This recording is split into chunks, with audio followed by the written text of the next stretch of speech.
Well done. Second series, Strifecro versus ETC. Strifecro bringing the Control Warrior, Quest Druid, Quest Shaman, Combo Priest, and then ETC making the first Zoo Warlock appearance of the day. So he has Zoo Warlock instead of Druid. He's one of two players that didn't bring Druid today. And, a lot of players think that might be a mistake. Besides Warrior being the most popular class representative this weekend, Quest Druid seems to be the #1 candidate to bring as a secondary deck, because it's not only, of course, great as a power level, but it also is effective in case your opponent protects the warrior and it draws a ban away from your other decks. Yeah, it's kind of a very interesting situation that he's found himself in. I think that Druid is I would say Druid is the best deck in the metagame right now. Ooh. Because I don't agree, but you go on, continue. Okay, no, there's one other deck that I think is the best in the metagame, but I don't think anybody in America has brought it, or at least not the version that I like. Quest Hunter is really good, TJ. No, it's Again, not. I disagree. No, it's not. I think Priest, Hunter Ace's version with Bwam Samdi. Okay, I definitely disagree. Beaming Sidekick. It is just good. I think Hunter Ace is rank 1 legend with it on Europe right now. Yeah, but that's Hunter Ace. I was playing the deck earlier very poorly, very distracted, and I was still just sneaking in wins. All right, okay, we know the ultimate litmus. I was talking to you, I was looking at our deck list for the day, and I was still just taking up wins. And I am. Am I really that distracting, TJ? Yes. I told you earlier, your hair is voluminous today, and I can't take my eyes off of it. This is like 2015 Frodan hair. It is. It used to be like... No, it used to be way bigger. It used to be or your face was smaller? I don't know if your face has grown. Nope, my face was a lot bigger. Okay. Now it's just this very chiseled jawline, very manly. Chad Dan. But I can understand. It's a very common problem I experience a lot of people looking at me, and I've been looking away, TJ. In all seriousness, I forgot where we even started. Oh, Druid's the best deck in the metagame. Because I don't agree. I don't think many players are playing it to its full potential yet. I don't think even the best list has been found. For that part, I can agree. I feel like Druid, there's cards that I'm still not sold on. Like the coin. That's actually one of the best cards in the deck. The coin is actually, if Druid could choose to have the coin in their opening hand every single game, they would. It's become one of those Mana Cyclone, Miracle Rogue, Tempo Mage decks. Yeah. Where it just, if it starts on the coin, its win percentage skyrockets. Largely because you do want to finish the quest a little bit earlier. It's almost like you go first, even though you're a mana behind, so you get an extra card to benefit off of going first, which is a huge difference. That being said, what are some of the important things in this matchup from the Druid's perspective to beat Warrior? Because, in my opinion, I think Warrior's the best class in the game. And so, what do you think are some of the things that are required to beat it? Non-stop waves of threats. Not playing too far into removal, which is easier when you know your opponent's list, right? We can see that ETC's Warrior is playing a Super Collider. So that's something that you have to keep in mind. ETC is just playing straight up old Control Warrior, which probably is better because the Plague of Wrath, I think, comes in clutch. You have removal for many waves of threats. And I think that having multiple King Ferris, so saving loot for King Ferris, I think is definitely a necessity. Unless you sense weakness, right? There's some circumstances where you could go for a fluked Oasis Surger if you have the read that your opponent doesn't have a way to remove it. Also considering that a fluked Oasis Surger gains that crucial 1 health. It's so weird. It's supposed to be the weakest version of, or like a weaker version of whatever card it copies, and it just becomes stronger. It's pretty much a strictly stronger version of Oasis Surger. It's 1 less mana, and it has 1 more health on both sides, which means that it's not vulnerable to a 5 Warpath turn later on in the game, which it comes up very rarely. In this matchup, I Pharos Floop a lot. But like I said, it's hard to play this matchup optimally, especially on ladder, because you just never know what to play around. It's true, and then on ladder, sometimes you run into the very odd aggro warrior, which has made a couple of appearances, and you get punished for... Yeah, aggro warrior, I think, is a tough matchup for this deck at times. because they can get big stuff early, like Frothing Berserker. So if you can't answer Frothing Berserker early on in the game, you're gonna die. But it doesn't have the longevity that like Priest has, where any minion is a threat. Not every minion in Warrior is a threat, as much so. Yes, you can Cruel Taskmaster Rampage. Was it Bloodsworn Mercenary? Yes. But other than that, Merkham. You murk 'em.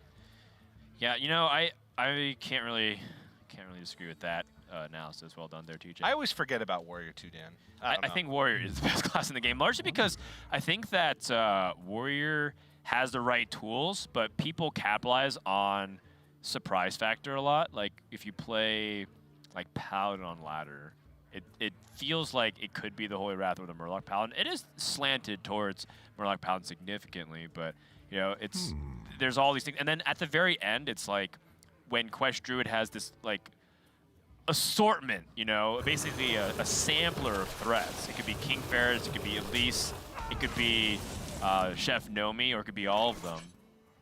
You don't exactly know what to play around. In an environment where you know the 30-card deck list, I think Warrior is better. Just because you know exactly how to save your removal and how to line things up. Okay. I'll take it back then. I like it. Also, I looked up the HS replay thing, and something also was very interesting to me is that Quest Druid doesn't beat Control Warrior on ladder either. It's close. It's not close according to stats. It's a 60-40 in favor of Control Warrior. Really? I'll load it up. Strifecro going to draw some cards, try to see if he can ramp and put on the pressure with King Ferris. He does have it for Innervate next turn, but he doesn't have that flute, that ever very important flute.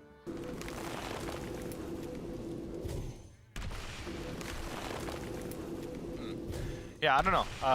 I feel like it's close. I do feel like I'm at a disadvantage when I play Quest Druid against Control Warrior, and at an advantage when I play Control Warrior versus Quest Druid. But I don't feel like it's big. It's that big, because 60-40, specifically on ladder, is massive. Well, okay, so there's two different stats according to the website right now. If you look at Control Warrior, it says it's 50% against the Quest Druid, but if you look at the Warrior side, it says it's 40%. I might be looking at it wrong, but I just at first glance. And of course, these are ranks Legend of 20, so okay. It's heavily influenced by people who have different deck lists, and you know, there's a lot of people that might have disenchanted Dr. Boom, and that influences things. Yeah. It's weird. The ladder data does imply that Quest Druid is weak against the Control Warrior. Yeah, I would average those and give it 55-45. Okay. Maybe even 56-44 if I'm feeling dangerous that day, you know? Yeah, I mean, if you look at stats at Legend, let's see what it says. Oh, yeah, at Legend, it's favored. So there you go. At Legend, Quest Druid is favored. Yeah. Wow, okay. That's actually a huge swing. It goes up plus 15%. Wow. So I guess that backs up our previous statement that a lot of people playing Quest Druid at lower ranks are not optimizing it. It's actually a fairly tricky deck if you're not playing it correctly. Yeah, I think probably more players in Legend are also playing Chef Nomi. Fair enough. Which gives it a little bit of a That's bigger a huge advantage boost as well. Yeah. Because think of how many waves of massive threats you have to get through. You have to get through the Oasis Surger turns, the Cenarius turns, yep. The Ferris turn, then the Chef Nomi turn, and then the Flute Chef Nomi turn. Right. And then the Tyrion from Zephyr. With Sloop being able to weave in at any juncture. At any juncture, right? So like if they play King Ferris and then you clear it, you could also just play King Ferris again and just like have an equivalent amount of threats. It does get pretty nuts. Yeah. Also worth noting, and we promise after this we'll talk about the micro plays.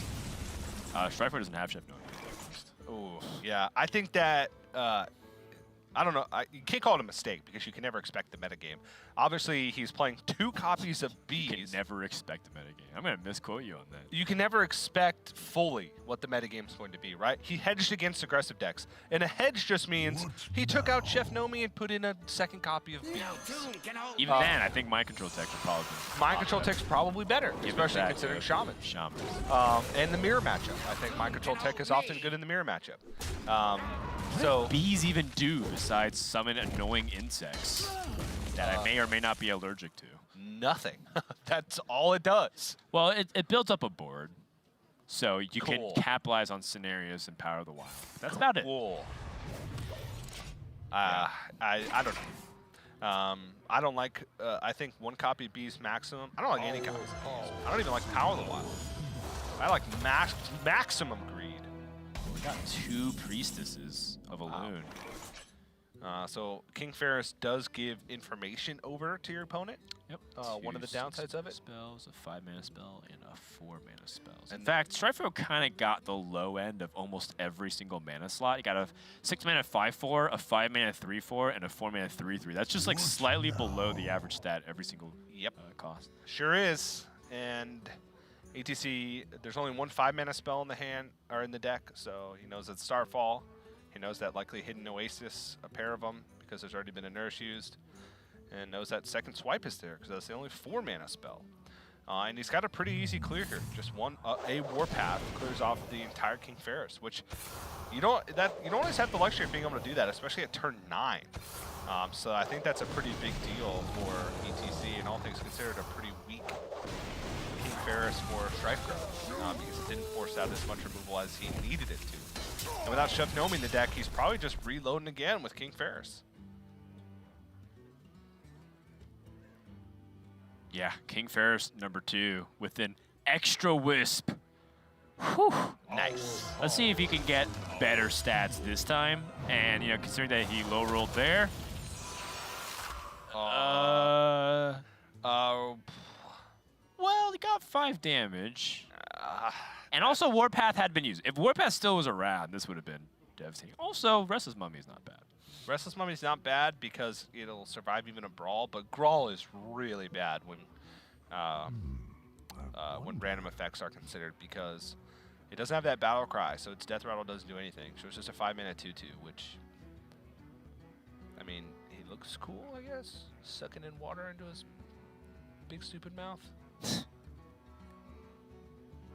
Well, Grawl the Shark would have been enough if it was able to get the Battle Cry off. Be bounced back, sure. Yeah. That's why you need Youthful Brewmaster in your Druid decks. I've been saying it for years. Yeah? No. I think Strifecro feels like this is still enough to warrant some kind of brawl or reactive turn. ETC doesn't have it, though. He has Plague of Wrath, but not ways to add easy damage onto everything. And also, this is still kind of scary. And I mean, 3, 10, 11, 15, 13, 18 damage on the board. That's not something that you can ignore very easily. No, and especially considering like Power of the Wild, that's a lot of damage. Important to note that Dr. Boom Mad Genius now costs 9 mana. And ETC not having access to Dr. Boom is fairly, or not having convenient access to Boom compared to before is fairly important, given that I don't think he has the breathing room to play Dr. Boom for several turns here. I mean, he may think that he needs to set it up in order to get the Mech's Rush, but this turn he's got a way to chip off a lot of damage with Restless Mummy plus Spring Rocket. No tomb can hold me. It's just a matter of what he decides to kill. Probably just take off the most power of the board. You kill Cabal, Shadow Priest, and the Reckless Rocketeer.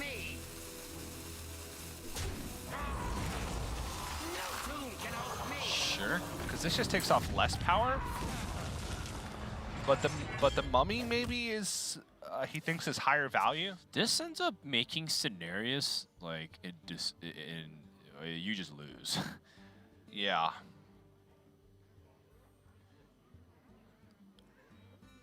I wonder if Ancient of War seems just good in this spot. Ancient of War and maybe the Crystal Merchant. I do like playing the Crystal Merchant this turn because I think your hand could use improvement. Oh, yeah. I mean, you need constant waves of pressure in this matchup, and Hidden Oasis is not a constant wave of pressure because of the way pretty much all the minions in the deck cost 5 or more. Yeah.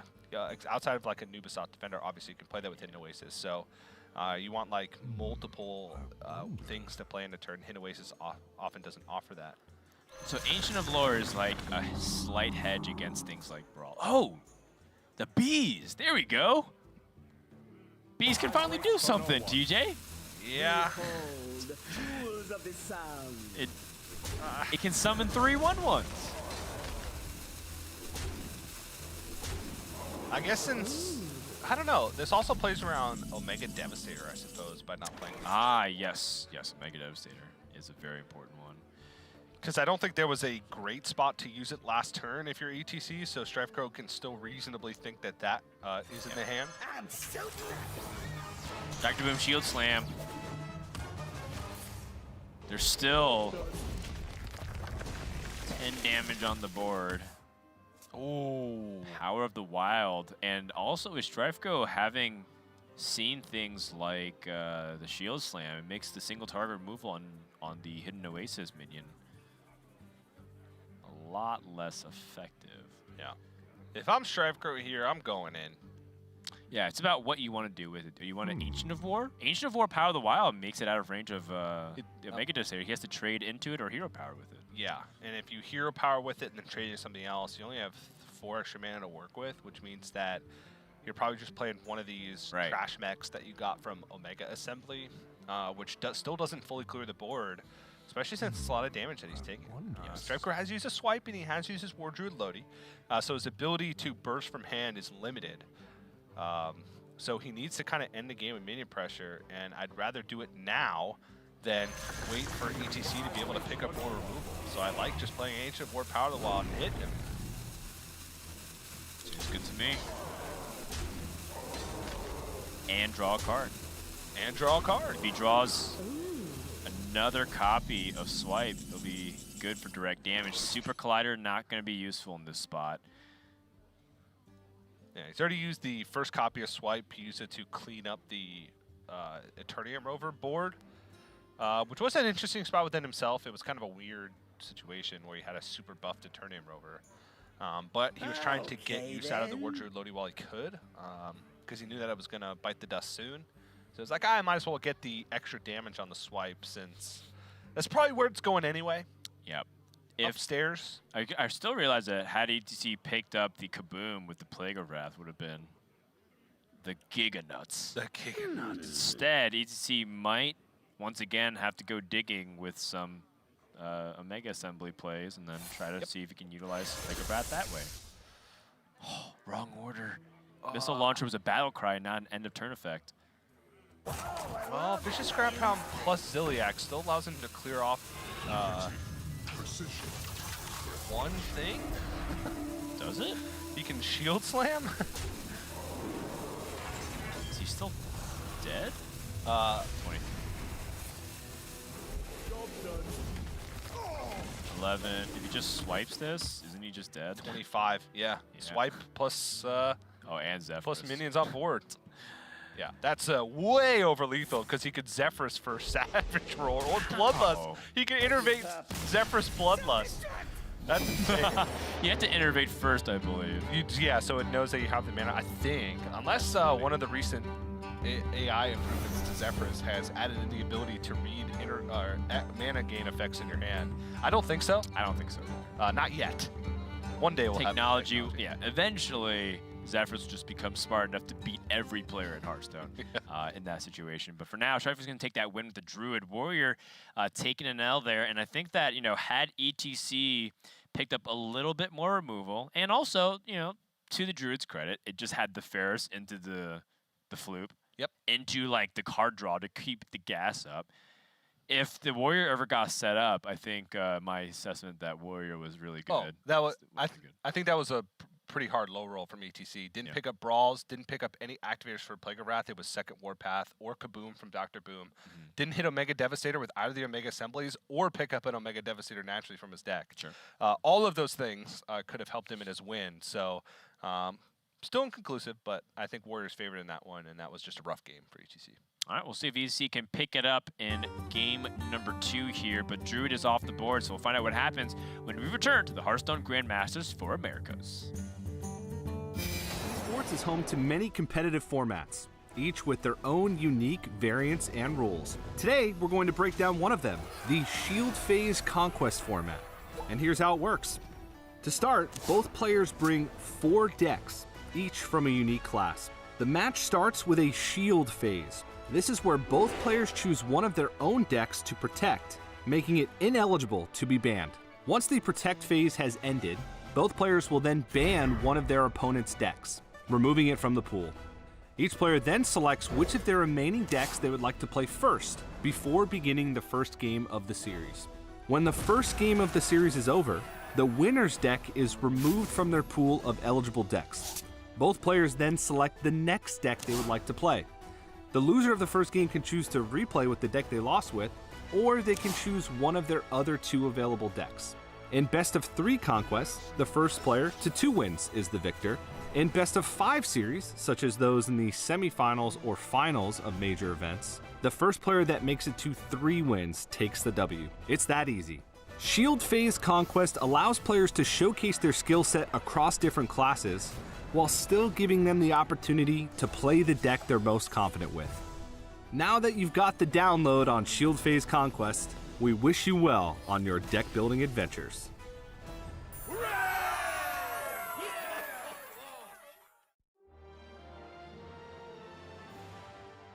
Hello, my name is Kong Shu. My handle is Strifecro. I think my original name was just like Strife. I think I just stole it from someone else that I saw online at the time when I was like 10. One of my favorite esports memory, it was like a dream hack. I ended up having like this like epic, I don't even know how long this game against Clinto eventually beat me in that game, but I kind of brought the mage to the tournament, not as like, say I thought it was like the best thing ever, but because I just wanted to like show people I could destroy everyone with my kind of like troll deck. The thing I'm most looking forward to in Grandmasters is kind of the dynamic, because I've never really had this like league kind of dynamic in the past. You have 2 matchups a week, and you can kind of like target them. You know, you can start making spreadsheets, see what they play, see what decks are good against the decks that they play. You can even kind of play some mind games like that. I think my play is unique in the sense that I'm very like technical. I don't play a lot on intuition as much. Like I really like to have my thoughts and game plans planned out and go from there. My personal goals this year is kind of to get back into Hearthstone. Because I took such a long break, I feel like I'm finally refreshed and ready to go. So that's one thing I'm just looking forward to get like that motivation back.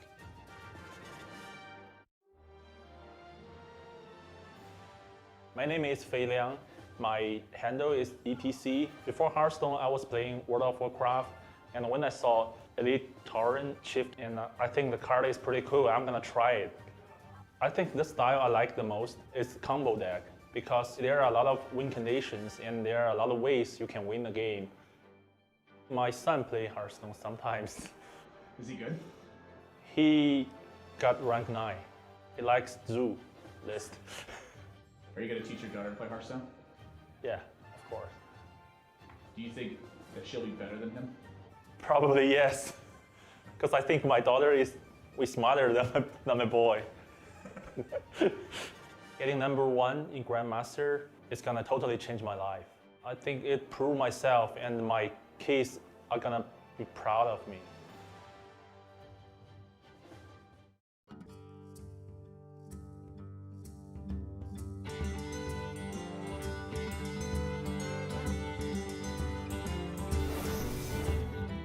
Currently have Strifecro up 1-0 over ETC after Druid is able to take down the Control Warrior without the Chef Nomi. And now we'll see what ends up happening for game number 2, TJ, as we did have the Zoo Warlock still kind of waiting to see if it'll strike. I think Zoo Warlock might be one of those X factors in lineups that people aren't considering. The first 2 decks seem pretty clear across the board, which is Warrior and Druid. And then there's been a lot of Shamans. There's been a handful of Hunters and Paladins and Priests, but Zoo Warlock might be one of those keys. I want to see how it's going to do after this weekend. So far, it's been doing all right, about 50%. It's been doing all right. Yeah, I think that's pretty expected. But I am curious to see how things shake up, because I still think the meta is pretty new and fresh after the patch. I don't think we're settled in this place right now where we're going to see like Zoo Warlock or even Shaman, for instance, or this variation of Shaman. I still think there's a lot of room for improvement, at least in some of the lists that players brought. I mean, even if you look across other regions, America's had an overwhelming number of Warlocks come in this week, whereas Europe had 1 or 2. Like it differs based off region as well. So I'm curious to see how things are going to shake up over the coming weeks. I think we're going to see another surge in popularity of Priest as we move forward in weeks 3 and 4, because there was that knee-jerk reaction of the nerfs of, oh man, Priest got nerfed. I can't play that anymore. Extra Arms was the best card in the deck. Wrong. Priest is still great. Yeah, Priest is very solid still. I can't really argue with that. ETC with double Evil Totems. Nice. And Evil Totems isn't a Battlecry minion, so you don't have to play the quest immediately. It's a very good benefit of being on the coin. However, being first usually is very good for a Battlecry-oriented deck, because you want to be able to be proactive. Yeah, and I wouldn't even mind going for second Evil Totem here before Corrupt the Waters, because the only way that Strifecro could possibly have to deal with it would be a Shield Slam, which is a big resource to use on a totem that's already gained value. So love this start from ETC. The coin Evil Totem is oftentimes just the correct play for the Quest Shaman when you're on the coin. Yep. And now Strifecro has to evaluate, you know what? Do I even care if ETC gets another totem? It seems like, or not, another lackey, because another totem is eventually going to happen too. This is a weird deck to play, Quest Shaman, especially against control matchups where you have time. This deck can generate so much value, it almost feels overwhelming. Because every single turn, there's so many different things that you can do. You could generate more value, you could deal damage, you can build your board. And at the end of turns against Control Warrior, you're often just still sitting at like 8 or 9 cards. It's the most popular deck in the patch. Yeah. And I think it's largely because people like playing it because they feel like they have a lot of agency and interesting decisions. And I think Quest Shaman is a deck that you could legitimately argue about playstyle in Hearthstone in terms of how they like to approach certain matchups. Here we go. When I say playstyle, it's just more of the way that people like to think in the game. It doesn't mean that it's necessarily one style is correct, their style is correct, and everyone's style is correct. Because that's just not true.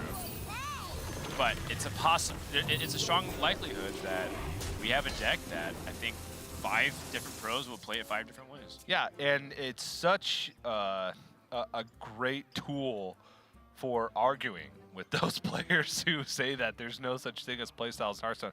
So for context, like a year or 2 years ago, there was a lot of players that came out and said, specifically to like us casters, because we talked about playstyles in Hearthstone and how different players played different matchups differently. And a few players, I don't even remember at this point, said that there's no such thing in playstyles in Hearthstone. There's just such thing as the right or the wrong play. And as Aaron always says, there's 2 roads to El Dorado, or El Paso, if I'm quoting him. With Quest Shaman, there's multiple different ways to get to the same result. And that's cool to me. Yes. The playstyles are starting to become even more noticeable when you start having percentages obscured by things like discover options or what they could possibly have duplicated off their release, things like that.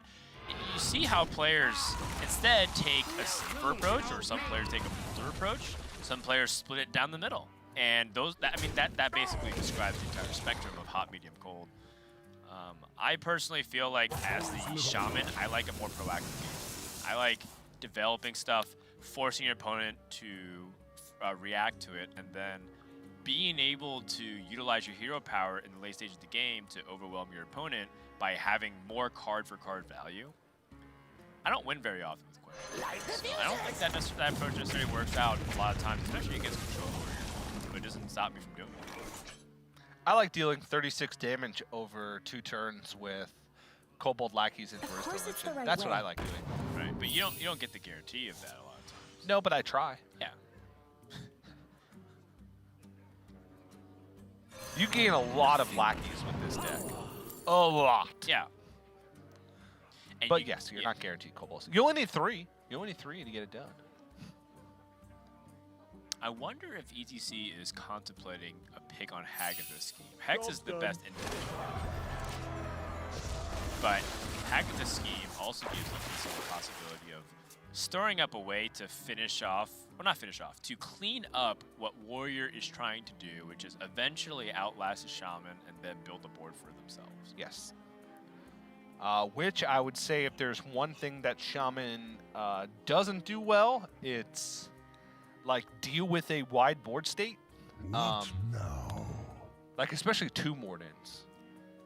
This Shaman doesn't deal well with them. No, there are some, and you can hedge it. Like one of the most, I'd say, best discovers from the Ethereal Locky is like Earthquake, because that gives you game against pretty much your one weakness. Because the deck has no issues with generating resources and value. It has no issues with burst damage, just naturally in the deck because of Weaponized Wasp, Life Drinker, and even like smaller, wider board states it can deal with the Sandstorm Elemental and with Mind Control tech. So it's like these beefy, medium-sized boards, like, you know, up 2 Mordant, for instance, which will come into play this matchup. That you need to find answers to, because you can't, especially against Warrior, you can't sink too much damage and too many resources into the 2 Mordants, or the Warrior will be able to outlast you. Strifecro recognizing that Weaponized Wasp doesn't come out. If I'm Strifecro, I am also considering trying to remove these cards. Oh, he picks up the Town Crier. Restless Mummy here. Oh, it would be. And there it is. Mwah, it's beautiful. You want to take out both these so that he can't barista them back. If you let ETC get the barista on this, I think you deserve every bit of damage that comes your way. I wonder. ETC, one thing we didn't talk about was like kind of the different versions of it. ETC opting for no Earthshock, but he's playing the double mutate version with Giggling Inventor, former champ, and Mogu Flesh Shaper. Mogu Flesh Shaper is pretty core, but I've seen mixed opinions on mutate. I've seen mixed opinions on Earthshock. I'm of the opinion that I think mutate is a cheese option, because a lot of times it doesn't really do very much, and you're just hoping to get an early Mogu Shaper out. Yeah. I personally don't think it's that reliable. Yeah, sometimes it, you know, 7 mana, you can hero power, play former champ, buff with the former champ, so, or mutate the former champ, so you get a 6-drop and 2 5/5s, which is a pretty big board for 2 cards. But you can get in these situations where you're stuck with a hand of lackeys and mutates, which is awkward to say the least, and doesn't make for a consistent game plan. And you do run out of resources more with the mutate version. Whereas, let's say Delay last week in Grandmasters had no mutates, instead decided to play Youthful Brewmasters. Didn't work out for him in his second match, where it felt like he had too much value and not enough game against aggressive strategies. But it is just another road that you can take with Quest Shaman. Dude, Morton just placing a bunch of stats on board. ETC can pick apart a huge portion of it with his lackeys and wasp combinations. In fact, I think you can take out all of it. Yep. Hero Power, Weaponized Wasp, Kobold Lackey, and Goblin Lackey deals with everything. Yeah, we're definitely hero powering. Yeah. So you can Kobold Lackey into one of them, then Weaponized Wasps into the other one with a Sandstorm Elemental trade. I think he might be short a damage. No, he has exact. So you Okay. Kobold Lackey the left one. You Goblin Lackey rush the Kobold Lackey and trade in the Evil Cable Rat. Then you Weaponize Wasp the right one and trade in the Sandstorm Elemental. It's a full clear, yes. and you're left with a 3/3 on the board and a Goblin Lackey. Yes, you are correct. There is little time. So 3 cards is not that bad. Not that many resources to deal with this effectively. This is Job done. a little bit of a waste. I think it's better to rush the Kobold Lackey and trade in the Evil Cable Rat and leave a 3/3. I think a 3/3 and a 1/1 on board is better than 3 1/1s. I think perhaps ETC values the Kobold Lackey being cheaper and more flexible along with the Cable Rat. That's my read on the situation. If he were to pick up, If you were to bounce Arista, yes, it's purely if I were to pick up. I don't know. It's a 1 card outer with 17 cards left in his deck. Maybe if he had no lackeys left in hand, then it might be better. But he'd still have a lackey on board. I don't know. That's a very minimal thing. I don't think it would mean much.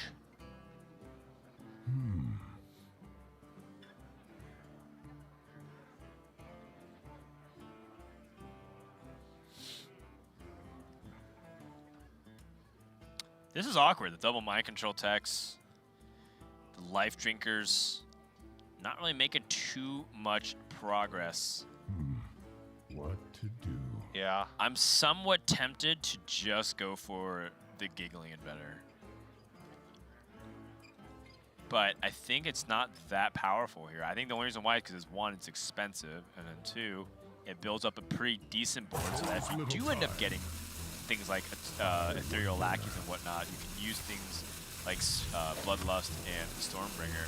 But you don't even have that. Now I'm looking at his hand. That's a Goblin Lackey, not an Ethereal Lackey. Yeah.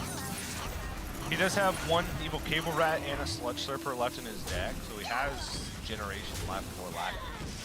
It's just, you know, pretty inconsistent to have to rely on that. But this does, you know, it presents an issue for Strifecro where he can't really press the issue. He can Warpath.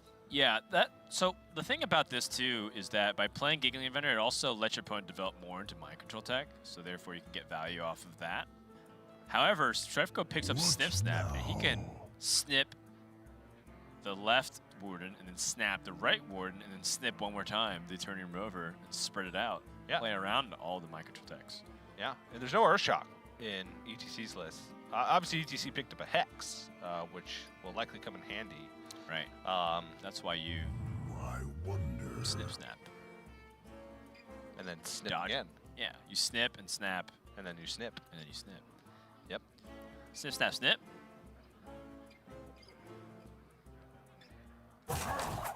Warpath also seems enticing. But I don't think Strifecro really needs to press the issue here of pushing for base damage. I think he just needs to make sure that he's going to have a stranglehold on this board forever. And he gets all in on this one minion. Wow. This is a bold call. I mean, he knows that there's no Earthshock. I was kind of hoping for a snip, snap, snip. Instead, he went for a snip, snip, snip, Yeah. which is the riskier variation. To which ETC says, "Oh snap."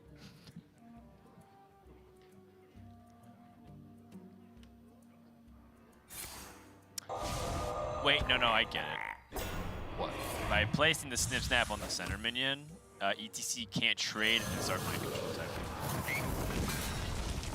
If he places on a minion with taunt, the taunt minion gets traded into. Ah, yes. Then he has all these mind control tech situations. Yeah. So, pretty smart maneuver. ETC want to lose potential expensive minion here. Not end up playing the Flesh Shaper. This is a weak offensive.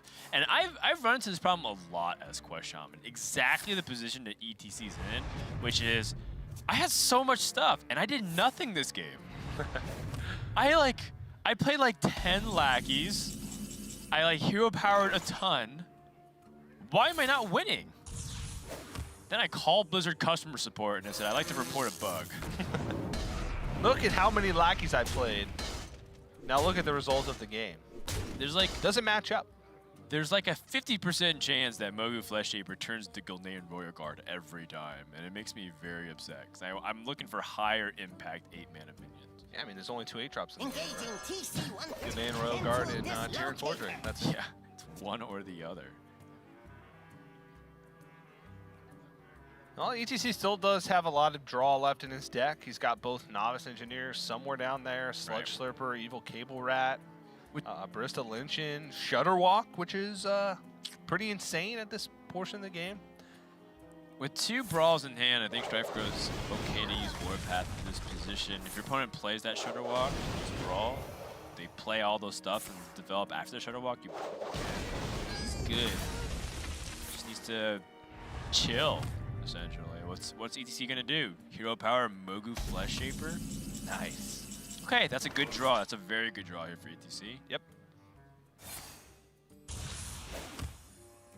Needs to chain together some value generation to build kind of a pseudo board. Oh. Like my invention. Oh, Okay, we're in business. nice. Okay. Face Slacky doesn't seem particularly super good here. Okay, I like the hold. Another Warpath. Should I grab any weapons in this deck? No. 0 weapons. It's pretty funny. A class that's supposed to. Like, okay, so part of the reason why that's amusing to me is because Warrior has armor as a mechanic to offset the weapon usage. That's like a fundamental thing that goes into the game, and now its best deck doesn't even play weapons. Their quest is centered around attacking with weapons. Right. That's fine. Now, granted, Druid's quest is centered around not spending their mana, so I don't know if we can attach identities to classes based on their quest. Princess Talanji is certainly a funny one, but not going to do anything here. Strifecro picks up Omega Assembly. Finding some action. Now, Strifecro does have to be careful because if Ethereal Light gets picked up, and like we mentioned, the Bloodlust comes out, this board becomes very fearsome. So he does have to clear off at least some of it. Yeah. And he just saw 4 lackeys picked up over the previous turns. And oftentimes it's hard to kind of read what they are. Because usually you want to wait to see the board state settle before you choose an Ethereal Lackey. There's a couple of like always good options that you're reasonably happy to choose.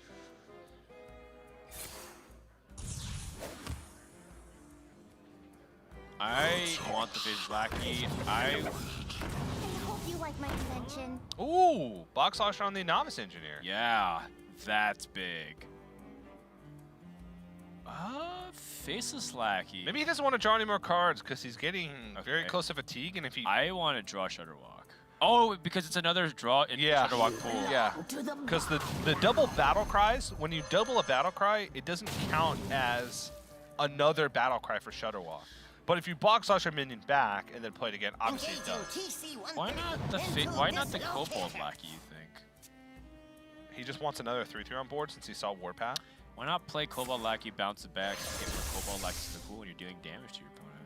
Faceless Lackey feels like it's somewhat redundant to the Shudderwalk and the Giggling Inventors and all this other stuff that summons things. Yeah, but if you play Shudderwalk on an empty board, it's just as likely to hit you as it is your opponent. In this position, I think I'll take those odds, given how far behind I feel. Yeah, you think that he's got a high roll Yes. to win this game? I think that he has to take those odds. What's the better chance of winning? Taking a couple of Kobold Lackey random directions? Or would you rather just play it honestly based off the cards you have left in the deck? Well, as a secondary argument, What having another now? Faceless Lackey in the pool means you build a bigger board with Shudderwalk, which could get more recurring damage. Maybe. I mean, you do know what board is holding. You know that by the end of the game, they'll have brawls. So do you want a 50% chance to deal 2 damage to your opponent, or a 100% chance to summon a 2/2 on average? I mean, these are questions that I'm thinking about. Yeah, me too. I don't know. I don't know what the answer is. I think the answer was that you probably want to find a way to potentially kill your opponent, and that is a way for you to potentially kill your opponent. Yeah. Having all the damage go face. Yeah, like this turn you could Hero Power Kobold Lackey Life Drinker and deal 14. Right. And then push another 6. So you'd be dealing 20 this turn if he had brought back the Kobold Lackey. Actually, he could do even more, because if he brought back Kobold Lackey, he could also play the 2 Goblin Lackeys and push 24 damage. And then Shadow Walk has to hit a couple times. Yeah, because you have 6 guaranteed damage with Life Drinkers. So that's 30 damage. Yeah, and now, you know, eats again. Trading Damage for to more minions. At this point, all this damage should be headed upstairs, man. I agree. Way too much face, or way too much trade, not enough face. Little time.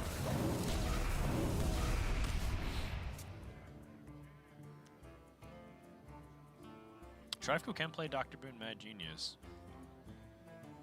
Does give all of his mechs rush, and he can shield slam. Yep. And Shield Slamming on Life Trigger seems super valuable because Barista's still in the deck. Well, if you shield slam the Life Drinker, you increase the power of the Hyena. But, so like you said, the Barista. If Barista comes out, that's 2 more Life Drinkers that he get from Barista, plus 2 more Life Drinkers they get from Shudderwalk. So by killing the Life Drinker, you potentially negate 12 damage. Okay, then. Oh. What? Not thinking about Barista. He's thinking about maximum damage right now. Oh boy. What? Oh boy. Oh boy. All right. ETC. Dan, what? Well, I mean, Strifecro's just not thinking about the Barista. Double combo. Wow, 2 Battlecry minions. Room for mana spice coming right up. Wait, that messes it up. Oh, okay. No, it doesn't. So, well, it could have. It could have. If the Barista didn't put 2 Life Drinkers in the hand. Yeah. Because it's not guaranteed. Oh, well. Oh, no, it is guaranteed, right? You get back in the order in which you played them. It's not like... Oh, you're right. It's not... Either that or it's an incredible statistical anomaly that just happened to be exactly Goblin, No. Life Drinker, Faceless, Lackey. There's some things that give you back at random, like Elysian Light and Druid. If you have a full hand and copy your hand, the result is random what cards you get back. But with Barista, I'm pretty, well, at least judging by this, I don't know for sure. I mean, look at the order that came back. He got Goblin Lackey, Life Drinker, Faceless Lackey in that order, which is the order he played them. Okay, And then he got Goblin Lackey, Life Drinker, Faceless. Yeah, that's second what I'm time. saying. Unless it's an incredible statistical anomaly, I think that's what ended up happening. Yeah. But by not shield slamming the Life Drinker, that's... No, that's more than 12 extra damage because he gets double value from both Life Drinkers. That's 12. Plus Shudderwalk gets 2 more. Wait, what if he burns the Shadow Walk? Oh! He actually needed that box slasher too. I don't know. Just with Life Drinkers alone from Shudderwalk, so this turn he could deal 12. Then Shudderwalk would have 4 Life Drinkers in the pool, so Shudderwalk would deal 12. That's 24. I guess he did need the box slasher, you're right. How much is this worth to you? Dan, I did the math. He did need it. Well, tell me something I don't know, DJ. That I didn't just accidentally guess off the top of my head. The calm before the storm. More elementals. And I mean, it's cute. And it's definitely doing some work here. But I still think ETC is a ways away from closing out this game. Okay. There's little time. I definitely want to play 1 Life Drinker here. Is there a way he can reduce the cost of Shudderwalk anymore? I don't think so. Because he's played both all of his Lackey generation, which means that he can't get Ethereal Lackey in the far side. Which I think would have been the only way at this point. Frightened Flunky. Dinomatic on this board. Spark Drill, or yes, I think it's Spark Drill. No, Spark Engine plus the Dynamatic deals 7 damage plus the extra spark you get. So it's 8 damage plus the attack from the Dynamatic is 11 damage, 12 through the Microbot. There's 5, 6 plus 9, so 15 damage on the board. You'll remove almost everything. He could also Spark Engine, Spark Warpath or Plague of Wrath. This would be a good time for a master plan. Oh, Plague of Wrath here. Oh. That would be 4 minions that he clears off. Yeah. Good spot. Seems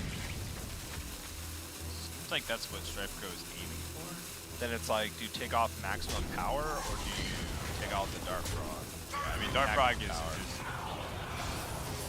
But this chip damage from these minions could matter. Former champ.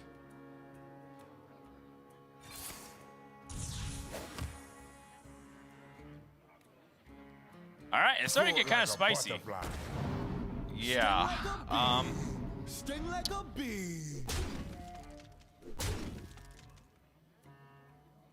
Sure, throw the Unbound in. I probably would have Goblin Lackey'd there, honestly. Yeah, I think the Goblin Lackey would have been good to put damage to. Yeah, because you may never have a chance to Goblin Lackey again. If Strifecro like brawls this board, clears it off, and then you can't stick any threats. Like, that would have been, if he had played all 3 Goblin Lackeys, he pushes 6 extra damage. Strifecro's down to 10, 17 with the hero power. Hero power Life Drinker next turn into a Shutterwalk is close to guaranteed lethal outside of armor. But he still has Ziliax to account for. He hasn't seen the natural Ziliax from Strifecro. Strifecro also has Vicious Scrap Hound plus Ziliax, which is a double dip in a life steal. It's 10 life gain on demand. I wonder if he feels like he needs to pull the trigger on Brawl again this turn, knowing that there's so much generation still left in ETC's hand. I'm trying to think about the possibility of just dropping the Ziliax Vicious Scrap Hound here, and then forcing removal options from your opponent, and then gaining like 20 life. Trying to use it afterwards. That's a lot of life. So this, because I do want a hero power. That's the big thing. If you brawl, you're most likely not going to hero power. Yeah, you probably Dynamatic to completely clear off the board. Right. So this is a gain 17 life with the upside of gaining 10 more. Huge swing.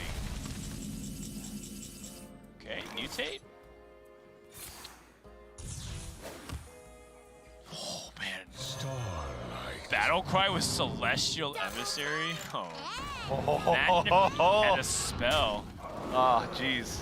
Lava Burst would have dealt 9, right? Yeah. This is a lot of damage. I think we should consider mutating this former champ, but I think in ATC's mind probably wants to save that. Yeah. He knows there's still 1 brawl available. All right. So the battle cries that ETC has loaded up. Shall I go through them? Double Sludge Slurper, double Evil Cable Rat, double Novice Engineer, double Sandstorm Elemental, double Bog Slosher, double Mind Control Tech, double Weaponized Wasp, Barista, quadruple Life Drinker, former champ, Giggling Inventor, as well as all the lackeys. As well as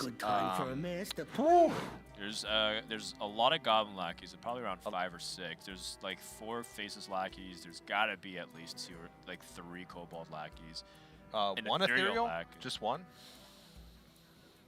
ETC's gonna have a full board and a full hand of cards and a lot of damage distributed. This would be a good time for guaranteed a 12 to face plus like at least 6 spread across. Save the best for last. If a lackey sticks on the board, he'll also get Weaponized Wasp.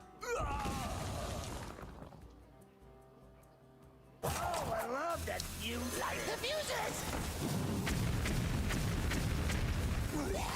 Wow, that's a really good outcome. That's almost as good as it gets for Strifecro. And he kind of has to save this brawl. Oh, Shutterwalk's the last card, actually. Well, there's 2 cards left. One is a bomb. It's the 30th card. Yeah.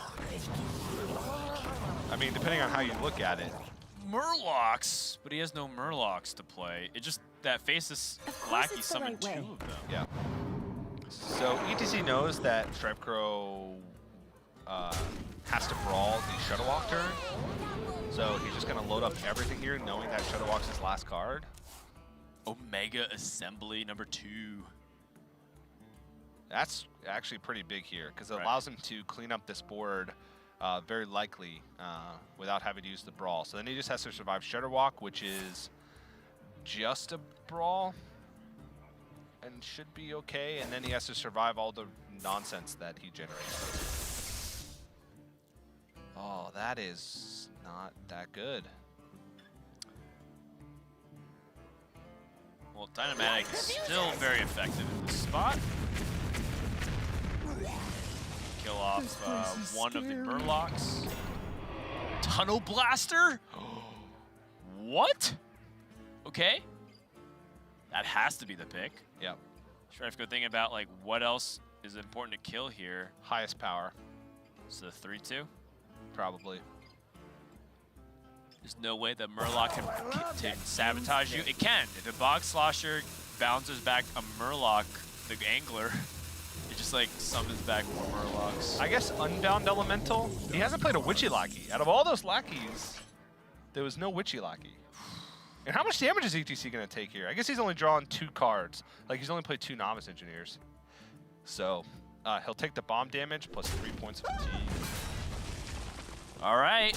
Hope you all ready for some fireworks. All right, so 12 damage from Life Drinkers. It could be lethal. Oh, wait.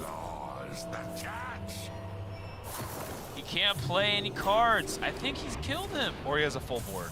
Or he has a full board. Oh, but he has a mana remaining. Oh, he's drawing cards, TJ. Sting like a bee. But he's gonna heal. He drew this in the right order.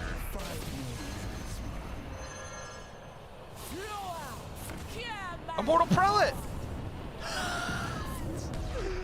Shovel's back in the deck. Wait! I think he killed him. No, because he has a green minion. Okay. Super close. Almost. Wow. Wow. I'm almost out of cards. Okay, so the Brawl. The Immortal Prelate is actually quite hilarious, but it's not going to matter in the grand scheme of things because it's not about the fatigue, because the EDC will just have nothing left to play. Yeah, he'll be playing a 1/3 each turn, and Strifecro will be playing whatever cards he gets from Archivist Elysiana. This Brawl is a really big impact. Yep. 5-1 survives. Immortal Prelate. I'm almost out of cards. Does Strifecro want to trade in the turning rover to gain a little bit extra? This place is scary. Probably.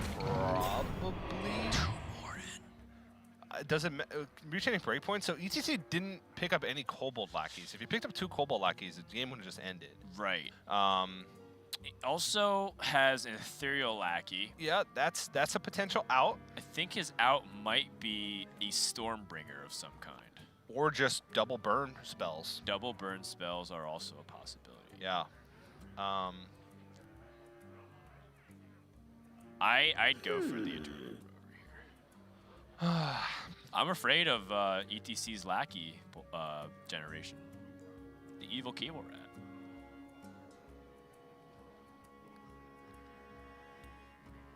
Wow, imagine if ETC like bounced back some of his actual damage dealers. No. Imagine if Strifecro shield slammed the Life Drinker instead. Oh, right. He would have taken 2 extra damage the next turn. Cool. He would have taken 6 less? 9 less? 18 less damage. Because the Life Drinker got double brought back with Barista. Oh, which yeah, you're means right. that those dealt 12, thinking plus the same 2 extra ones from the Shudderwalk. He would be at, now this is results-oriented thinking, but he would have gained 24, taken 2 extra damage. I mean, ETC had like 7 cards left. Like, there's chances are the Barista was there. Yeah. Okay, the Ethereal Lackey. All right, here we go. Double Lava Burst. Lava Burst, Lightning Bolt.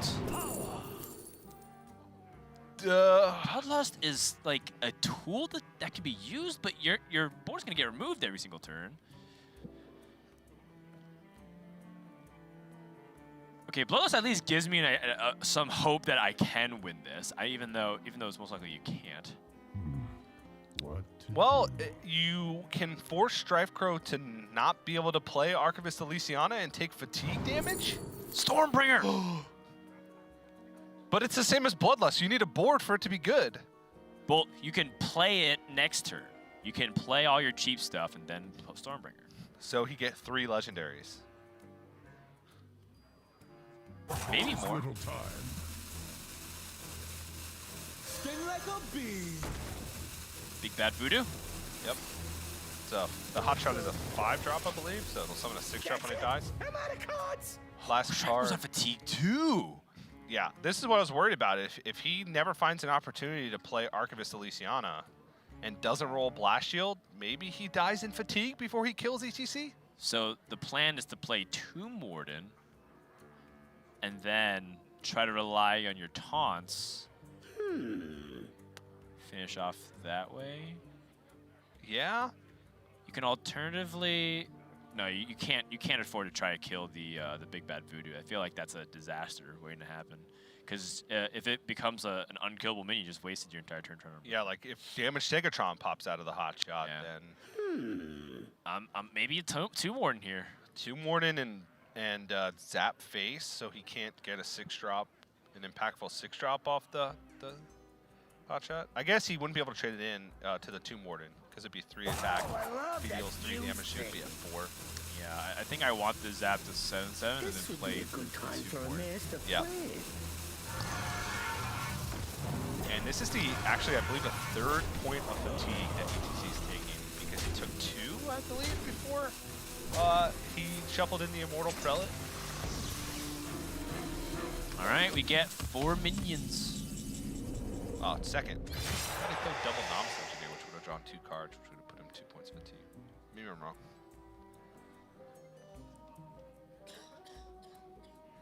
So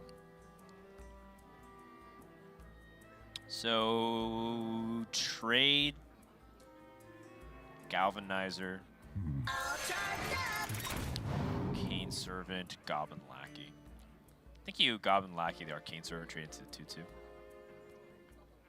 Oh, you want a Witchy Lackey? I like the Witchy Lackey as a backup option in case something disastrous goes wrong with the legendary transformation. Is there something disastrous that can happen with a legendary?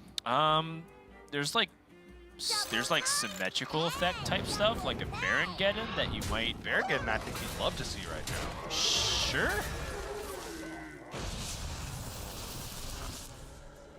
Oh, the Gunspire turret. Well, that's an interesting one for sure. Whoa, it's not a mech, which means that Strifecro can't really play Dynamatic because he could die. Right, and now Strifecro has to find a way to just survive. I think he has to hero power here. Yeah. The Earthshock is actually the Earthshock is good. I think ETC might close this out. He needs to find the Omega Devastator. Oh my god! What?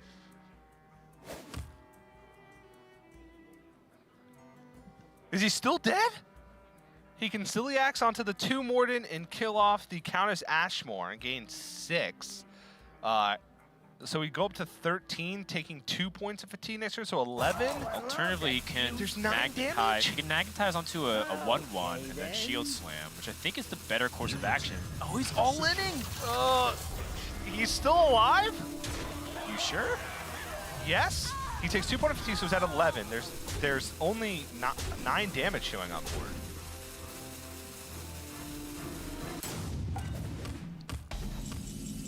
Right?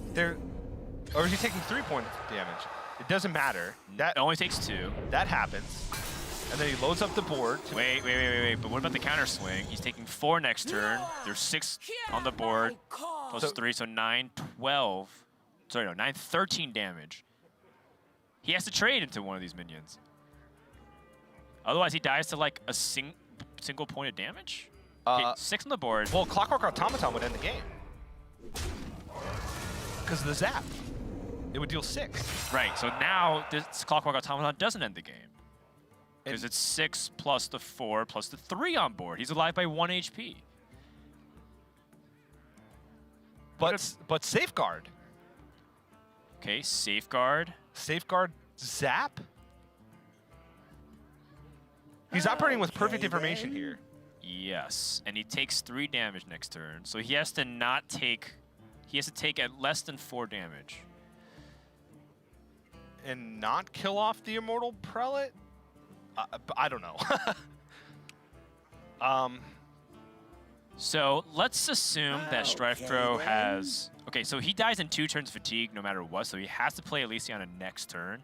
He needs to set up the safest possible turn, and then he has inevitable victory. He doesn't have to kill ETC. Yeah.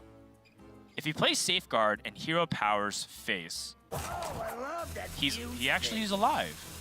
Yeah, but I think you take off as many minions as you can. Right, no, but like, just look at what happens. ETC doesn't have enough damage to push through, so if he zaps face, there's a 100% guarantee that Strifecro wins. No, because ETC can trade off his Immortal Prelate and delay a turn of fatigue. Oh, wait, you're right. I forgot about the Immortal Prelate interaction. But with the Hero Power, Strifecro can fully clear next turn, but he needs to Elysiana next turn. So you trade in the Prelate. I think you needed to clear off another minion that turn. I think you needed to zap another minion.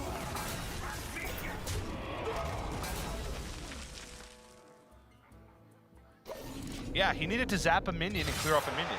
Face damage, because this turn he needed to play Elysiana this turn.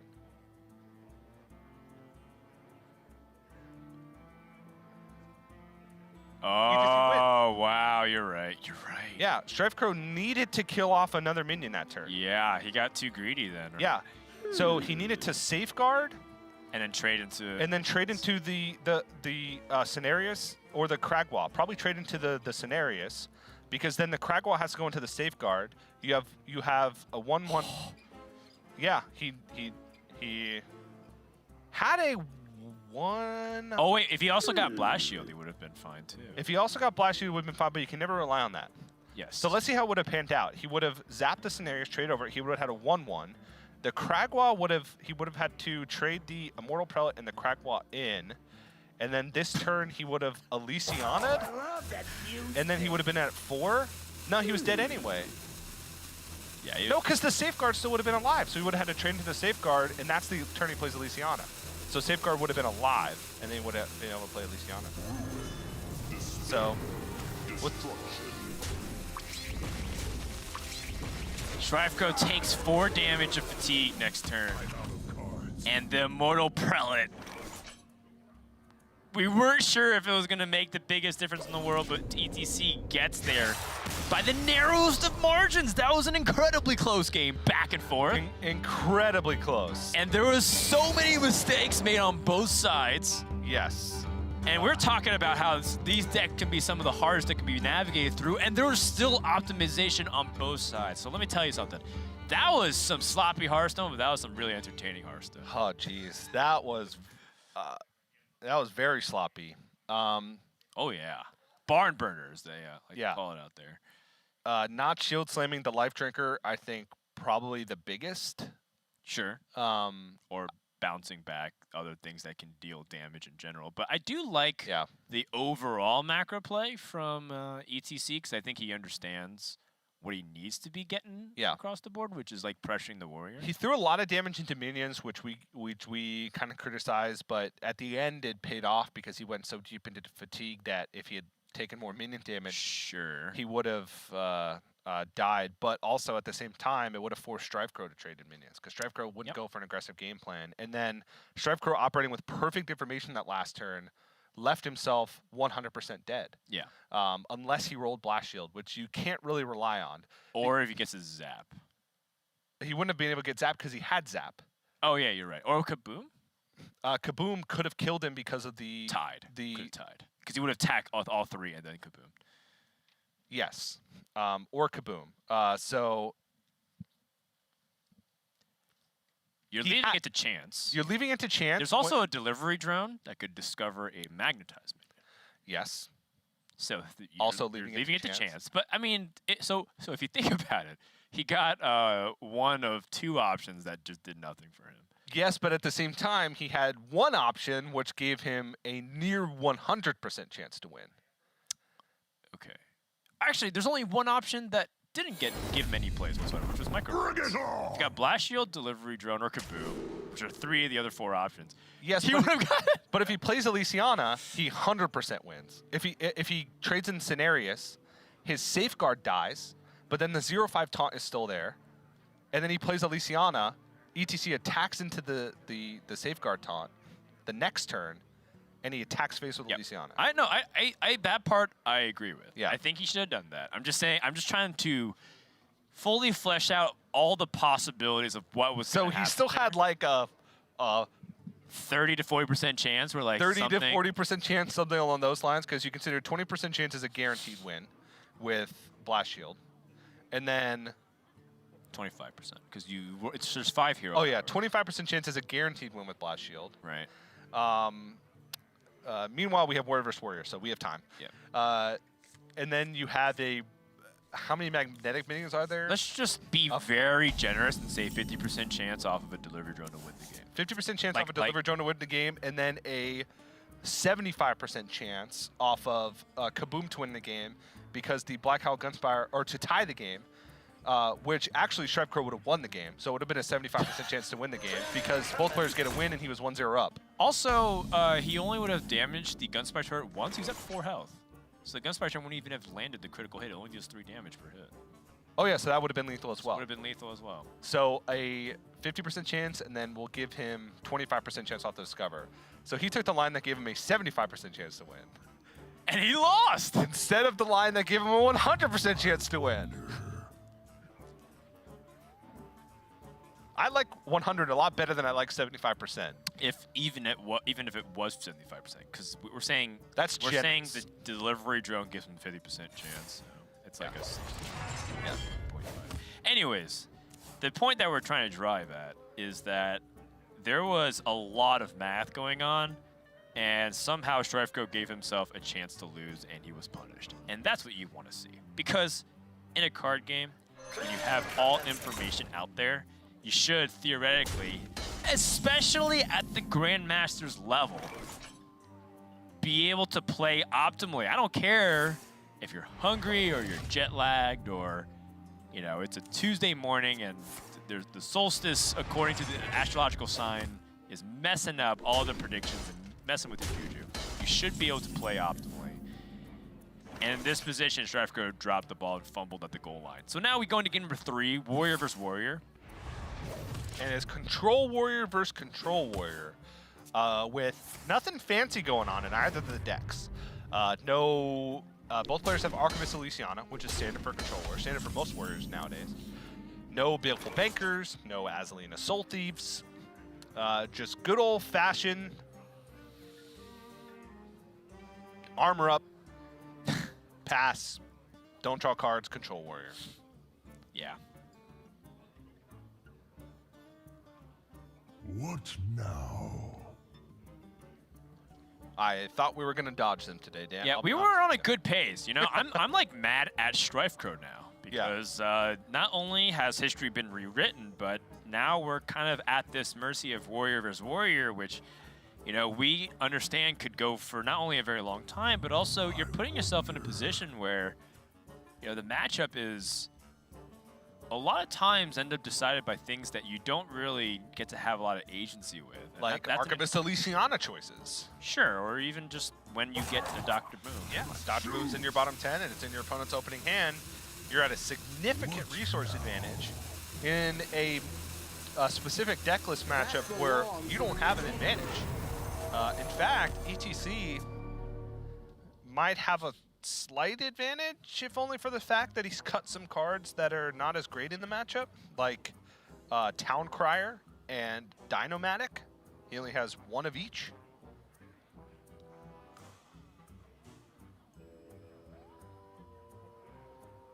What now? And instead, he put Harrison Jones in Weapons Project, which also not as great in the matchup, to be fair. Harrison Jones is just a body that forces removal in the early stages, because the card is in there for the Weapons Project Harrison Jones interaction, or just for like rogues. What now? Unity. But in this matchup, it's often a 5-mana 5/4. because you don't want to draw extra cards because then you get further behind in fatigue, which puts you at a disadvantage when like the later stages Elysiana comes into play. Well, there's Dr. Boom for UTC. Still a lot of turns before he can play it, a lot of turns where Strifecro can also pick up his. Strifecro also looks slightly tilted. That's not a normal demeanor for Strifecro, at least in Grandmasters. The number one thing for Strifecro that I would point out is he is most likely upset at himself. Oh yeah. More than anything. Yeah. A lot of these players at the highest level, they care so much more than the result of the game. They care about how well they've played. And, because that's ultimately what helps drive improvement and ultimately better results over time, which is being consistent and making the right line of play. And yeah, obviously it hurts a lot more given that it was a very long game and it was back and forth and we got to the finish line. And to trip right then and there in the most dramatic way possible, which was you had all the information out there and then you just kind of punted right there and then. It hurts. It hurts a lot. It's distracting. But you can't let that get in your head too much because you need to play another game. You need to play another match. Yeah. Whoa.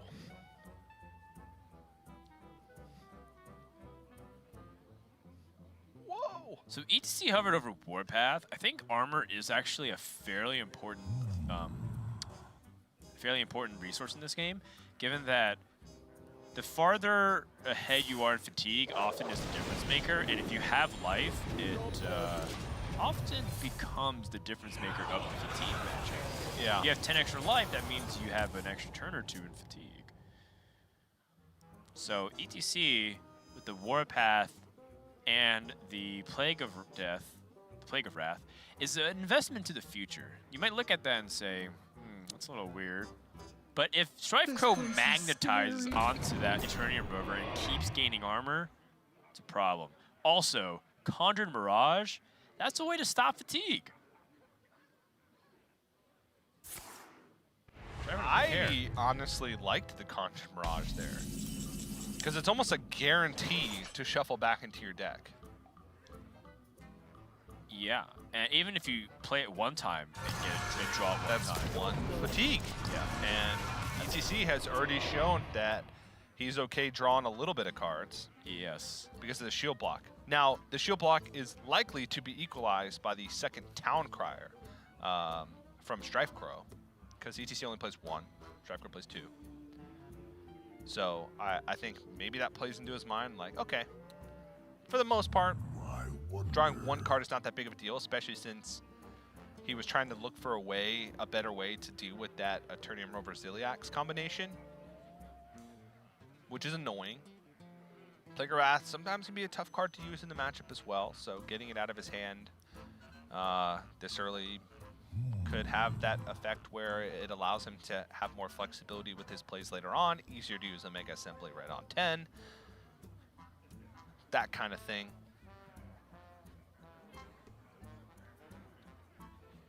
How many Warrior Mirrors has ETC played in Grandmasters? It doesn't feel like that many. He was one of the players that wasn't on the Warrior train for as long last season. Yeah, ETC was more on the Rogue train and the Mage train for a while. Yeah, Rogue earlier on in the season, and he had a lot of success with it, and then Mage towards the latter part of the season where he didn't have much success with it. I'm so glad. ETC actually had a good start last season, and tapered off. But Dr. Boom for ETC and no Dr. Boom for Strifecro, so.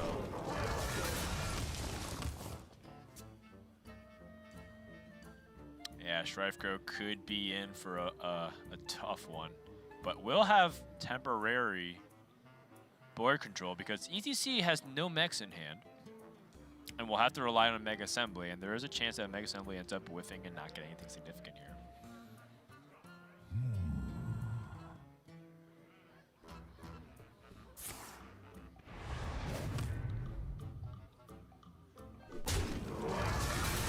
Really no development. Okay. You know, in Strifecro's mind, he doesn't know that ETC is barely holding any cards or mechs to develop. But without mechs, Dr. Boom's battle cry doesn't really do anything, so it's really just about the hero power. Wow. Wow, those are some heavy hitting cards.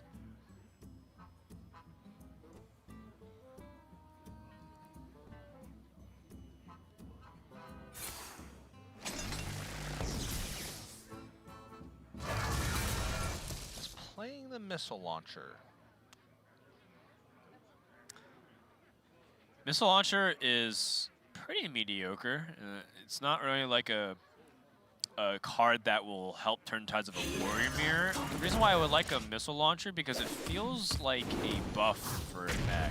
Yeah, that's magnetic is such a big tool, specifically in this matchup because it's something your opponent can account for. This matchup is all about like kind of planning for turns coming up. It's only utilizing the minimum amount of resources to deal with the board state.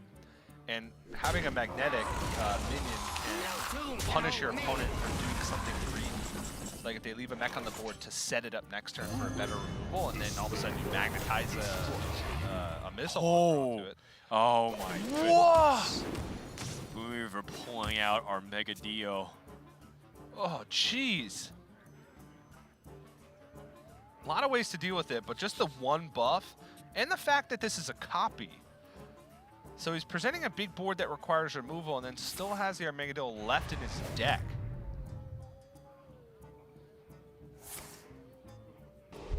It's the little things, you know?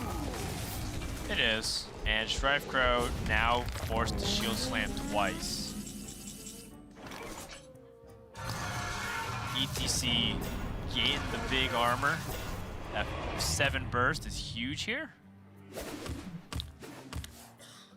Might force out. Okay. Dr. Boom picked up for Strifecro. Okay, yeah. He's got to kind of invest into it now. I was thinking maybe Warpath Plague of Wrath and then roll into Dr. Boom the following turn, but Let's do it next turn. just wants to get it online. Makes sense. Also, ETC is at 10 cards, which means he has to play something here, so it's a little bit more difficult to play something when you don't want to play into wide board removal effects. Another bonus of playing the Doctor Genius, but we're kind of equalized now.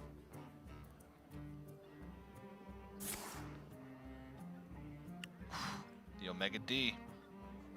There's 2 of them now in Strifecro's hand. One can be used into spots.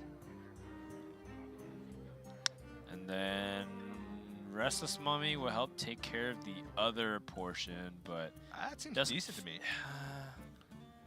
Doesn't feel very clean. Is there another way? I mean, it's There pretty is. clean. You can Warpath twice and Omega Devastator one time. then. You kill everything with the weapon and the Mega Devastator. Yeah, but you're utilizing, I guess, both plays you take 5 damage. Both plays use a Mega Devastator. One uses a Warpath as a resource, one uses a Restless Mummy as a resource. Which one is more difficult to use? Probably Warpath, honestly, you're right. Warpath seems to be only used for Plague of Wrath. No tomb can hold me. Ah, yeah, the Plague of Wrath in the hand, though, means that you want to hold on to Warpath.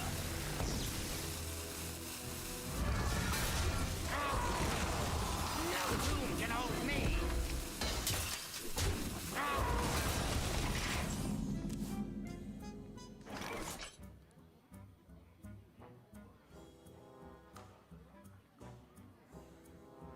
This game is very even.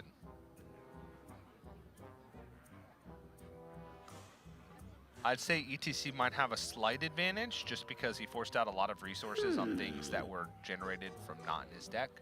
Also, Strifecro used the very early Ziliax, whereas ETC still has the Ziliax left in his deck, which is a big health swing later on in the game.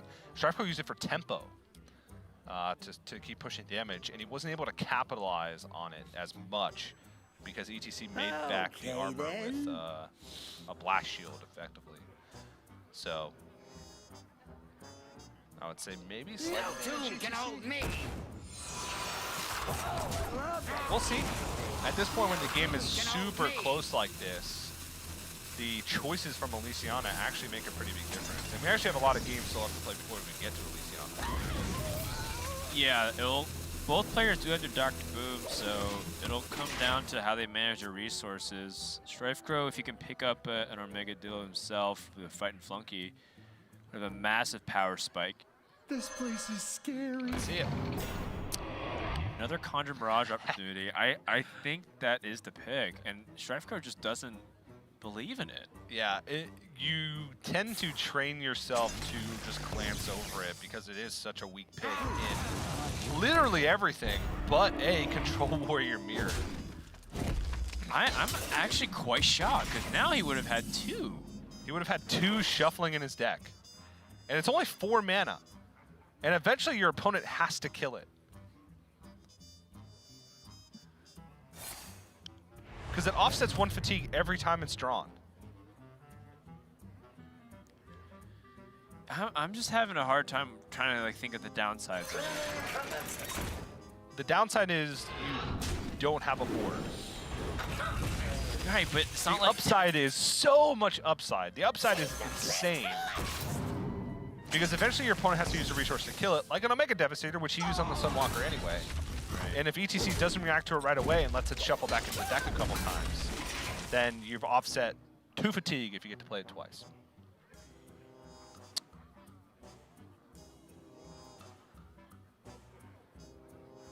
Which I'll take. Yeah, I know that Strifecro definitely thought about it, but I can't agree with it. I personally think that that's the exact edge you're looking for in this matchup. And the game offered to you twice. So either he has an ideology that he strongly disagrees with it, maybe it's that Conjure Mirage, like you said, like kind of works against his tempo, and he feels like tempo is really important.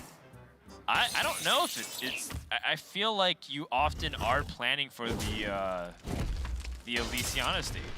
ETC certainly is. He's not playing shield block. He played 1, but it was just because he needed to fire an extra tool earlier, and I doubt the second one's going to be played. Unless he's going to die and he needs to pull out a card from the deck to save himself. Fighting Funky again. Yeah, I'll take it. Yes. Now, I want to see ETC get offered a Conjure Mirage. And take it. And take it.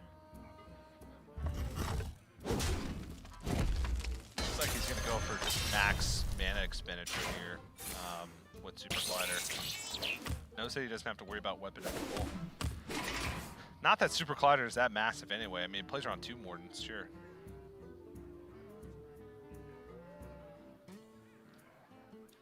Tempo means a good amount in this matchup, but only to a certain extent. Once you have Dodge Boom online, it's usually super easy for you to grab back tempo. Ooh, nice. No other rush minions in Strifer's deck. Drew both of the rest of mummies. And played the Ziliax already. Armega Dill number 2, but ETC doesn't have big taunt minions to utilize it with. This place Find him. is scary. Okay. Still find This him. place is scary. Oh, those are pretty bad. Well, Felsoul Inquisitor was interesting because with Armagadillo, Felsoul Inquisitor is a 3/8 lifesteal. Pretty chunky. Yeah, it's pretty annoying.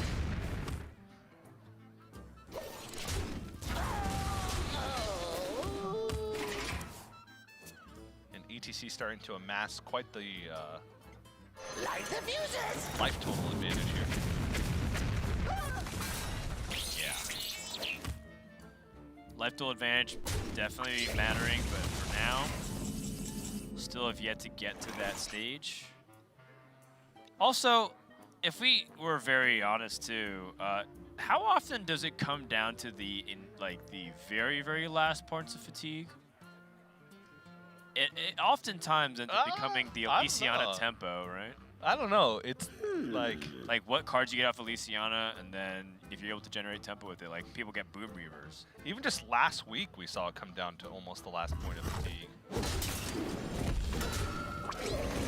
Not disagreeing with you, I'm just saying Last that. game we saw it come down though was not a warrior mirror. Right. Pretty big Armagadillo there. Strifecro knows that at least one minion gets buffed because there was something picked up by the Fret and Flunky. he can always account for worst case scenario with 2 Morden. But he has Warpath plus Plague Wrath to deal with a pretty big board. Save the best for last.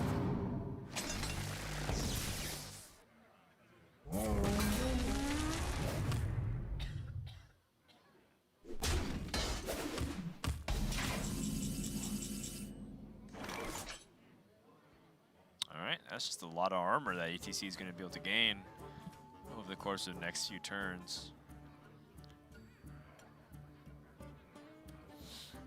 Trying to look if there's any rush minions left in the deck. There is. Copy of Restless Mummy. Even the Ziliax. Yeah, I don't think he wants to play the Town Crier because it's kind of giving 1 card fatigue advantage right now. Yeah, he doesn't want to play anything because they're still in the deck. Yeah.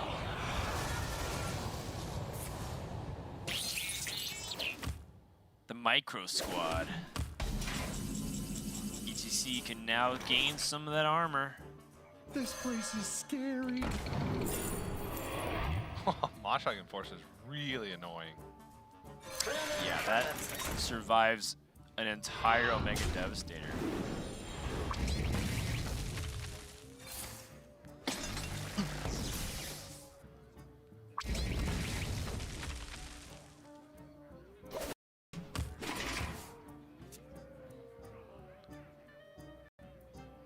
I think Strifecro is holding on to these 2 Mordens to try and go for a big swing, maybe with our Megadillo, but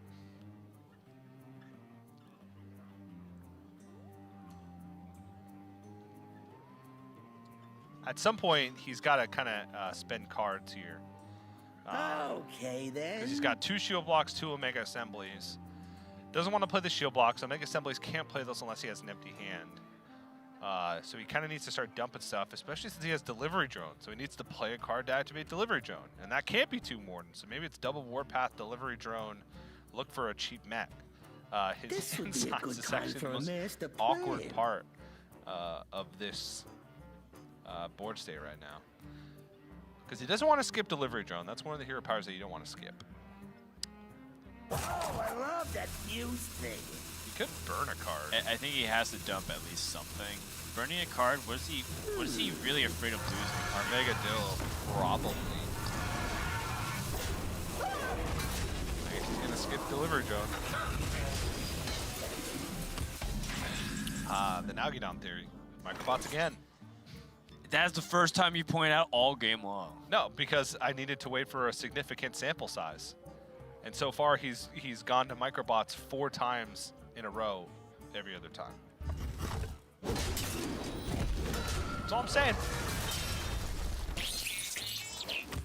That's all I'm saying, Dan. I know that's all you're saying. Dan, that's all I'm saying.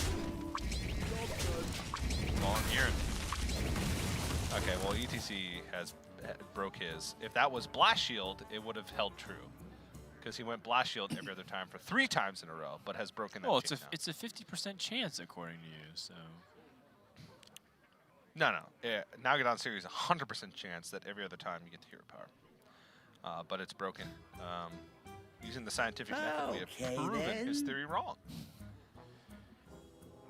Well done, we did it. Actually, I need to go back to the lab. We'll come back to that. All right, so Strifecro can take down this Mashhawk Enforcer. Or he can just build more tension. It's interesting that he's not using his Omega Devastator. I think he feels like he needs to hold on to that. Yeah, the 212 is not that threatening.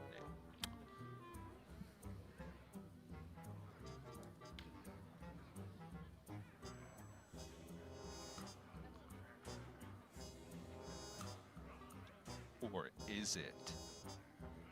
It's not. Okay then.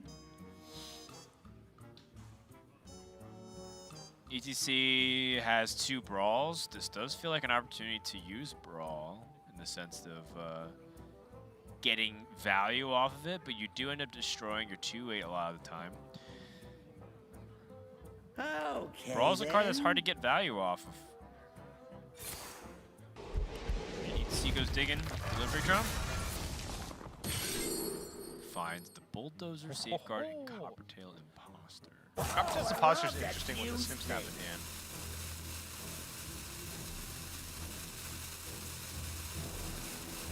Yeah, I think you just want the biggest play that you can go for right now. Yeah, which is Safeguard. Interesting enough, I think ETC would prefer to play this Town Crier if he didn't draw, because it challenges like the 1/1s pretty well. But you know, maybe even hold on to that Town Crier in the late game where you can use it for a brawl opportunity. Yeah. Not the worst thing. So starting to get close to phase 3 of the game. Phase 1 is one player tries to wrestle tempo over the other and gain an advantage.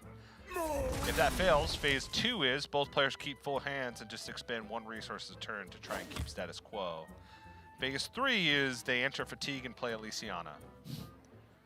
And phase 4 is everybody cries. Yeah, phase 4 is when both players shake hands and agree to both quit Grandmasters forever. In our Grandmasters chat, there was a small uprising of players, a small movement, I guess it's to say, to agree to not play Warrior Mirrors. But alas, that movement was not successful. No tomb can hold me. Okay, Restless Moment just to answer the Omega Devastator. ETC should be prioritizing the hero power here, so Proud Defender. Yeah, 6/8, still pretty good. Yeah, quite decent. Strifecro does have a few ways to answer. Snip Snap seems the one that jumps out to me first. Still got to find time to play Omega Assemblies with a bunch of kind of nonsense in hand. Yeah, 2 Snip Snaps here answers the 6/8, and then you can play an individual Snip Snap, but then you miss out the hero power. Yeah, he could also like Snip Snap trade in for really good fire on it. Why didn't he hero power Berlin Nullifier? That is 8 damage. That's Oh no, Berlin Nullifier just 7. Berlin Nullifier Yeah. 4/8. I mean, unless you know something that I don't. Is it getting buffed again, damn? Hopefully. 7 mana 5/8 that can't be targetable? I hope so. I haven't watched enough of it yet. Omega Assembly picked up here. And ETC still has a Ziliax in the deck, so should not play this Town Crier to free up space. That's very annoying. Yep. This would be a good time Though- for a master plan. Yeah, it is.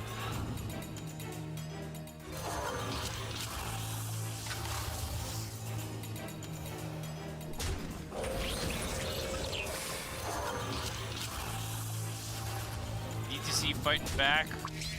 Hopefully draws Ziliax next turn so he can free up enough card for maximum Omega Assembly value. When you have 9 cards in hand, you only get 2. Omegadillo finally comes to the hand for Strifecro, but it only has Ziliax. Ziliax is still a pretty decent option to use it on. Yeah. But for now, I think Strifecro's priority would be to find a way to get Delivery Drone online. Okay, then. Omegadillo also may not be that high of a priority target for ETC to kill, considering he's seen every taunt naturally in Strifecro's deck. It would still likely be killed, though. Unity. Oh, wow. Precision. I think Strifecro's trying to just dump his hand. Sees the Boom Reaver. Boom Reaver being a good option after the Elysiana. Very reasonable play here from Strifecro just to get value off the Warpath. Back over to ETC. Picks up Ziliax finally. Delivery Drone. Beryllium Nullifier. That's a pretty solid one. Even Weaponized Pinata has an argument case here too, given that you have a legendary minion. Magic neutralized.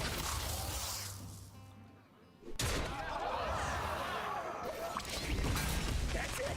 I'm out of cards. Lysiana comes down here first for Strifecro. It's in the box. Oh. SI7 Infiltrator is the best minion. Stormwind Champion is the best minion here. Although Hogger feels fairly tempting sometimes. Yeah. Frightened Flunky. Okay, Frightened Flunky. With Armageddillo. Bloodsworn Mercenary. Arena Treasure Chest. That's terrible. Tankmaster Overspark. Now that's a spicy meatball. All right, the choices were SI7 Infiltrator, Stormwind Champion, Frightened Flunky, the Bloodsworn Mercenary, and Lord of the Arena. So basically just the biggest things. Oh! Wait. Giants. Wait, if he gets another Mogu cultist, he can get 4, and then there's something brewing there. There's something there. Ravenhold Assassin. Ravenhold Assassin's great. Mortal Strike's direct damage. He has the health advantage right now. I like direct damage Mortal Strike. Also, 2 Mountain Giant selection. What? Yeah. So the choices for ETC: Mountain Giant, Ravenhold Assassin, Mortal Strike, and Voodoo Doll. So I'm gonna say ETC got the better of that one. Boom Reaver is very nice tempo here though. So Strifecro pulls out Stormwind Champion. Oh, does not. That one's the worst. Shit. What are you doing, Strifecro? You should have gotten Stormwind Champion. Not that he had control over it, of course, being very facetious. In fact, he picked up one of the worst outcomes. That's all we have left right now, This would Dan, be in a this good warrior time mirror for a is master plan. facetiousness.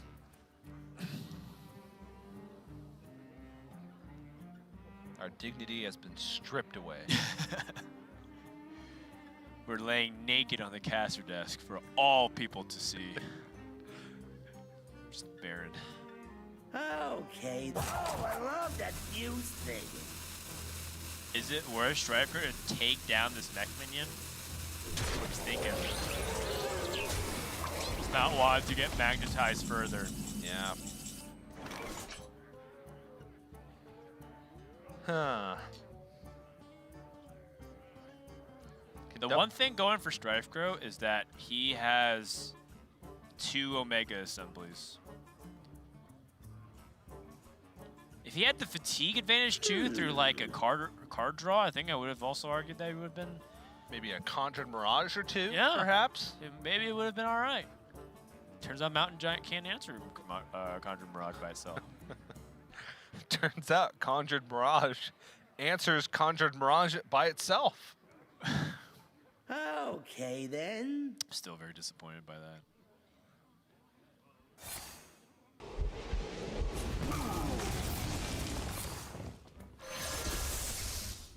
Oh.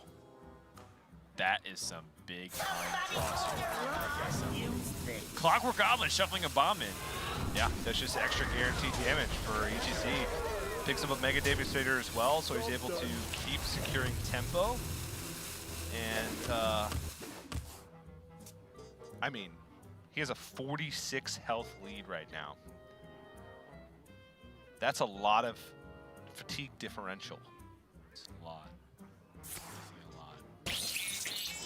Strifecro going for a brawl.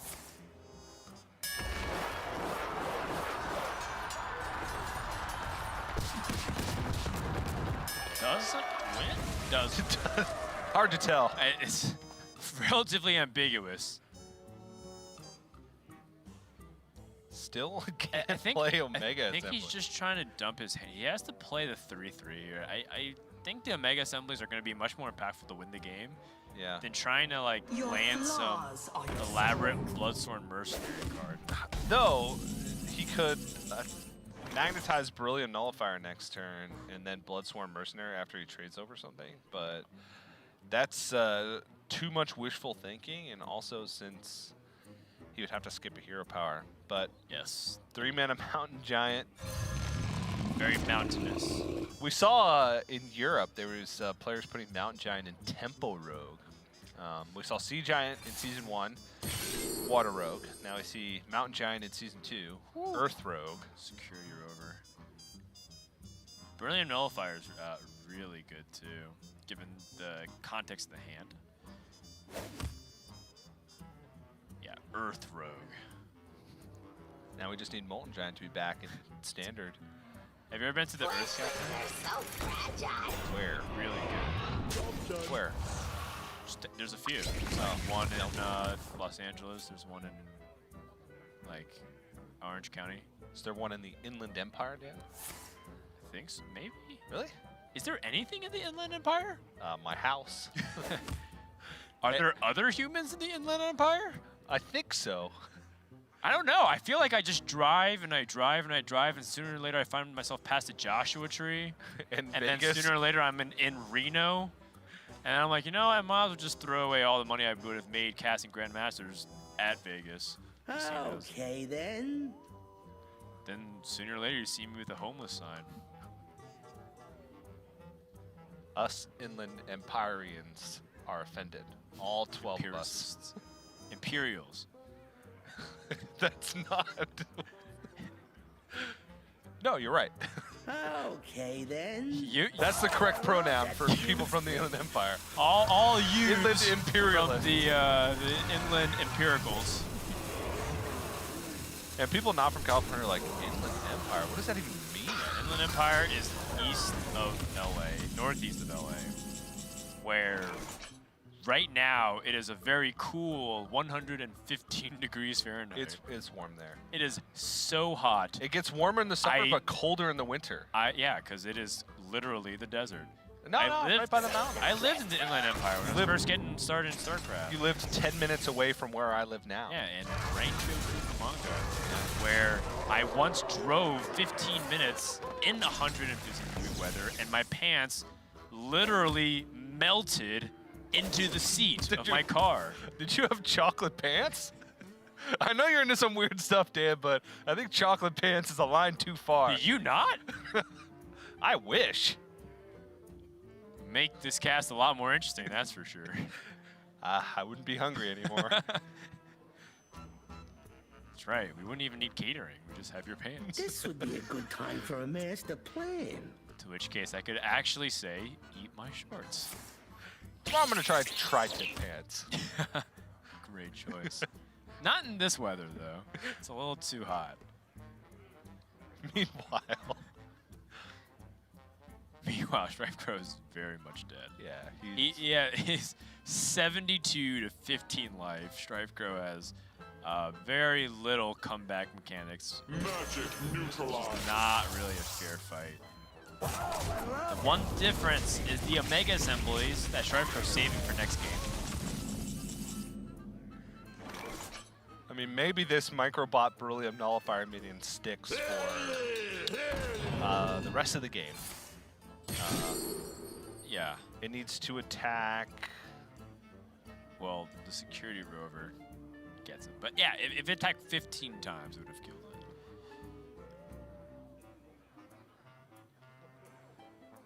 No, he still wouldn't be dead. I like the This would Clockwork be a Goblin good time because for a it adds master more plan. damage to Strifecro. Yep. And I think that's kind of the... ETC just wants to close the game out before anything from Elysiana could have like a huge impact, assuming that he has something real big. Plus, it looks like Clockwork Goblin's wearing chocolate boots. Yeah. Oh, I love that. You really don't look hard. Magic neutralized.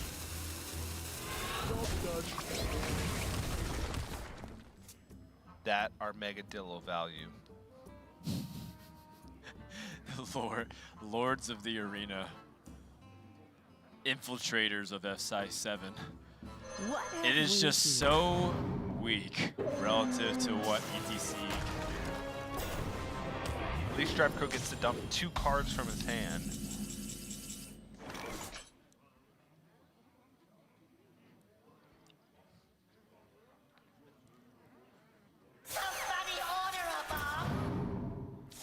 Ziliax and push damage route. I like it. Yeah. I like it because it sets up the Mortal Strike, too. Yeah, I don't think ETC has to wait anymore. I think he can close this game. Yeah. He can push 5 this turn, 6 with the Kaboom. So you Ziliax, the Clockwork Goblin, trade in, Kaboom. Push 5, Strifecro's down to 9. And you shuffled the bomb in. You shuffled the bomb in, so...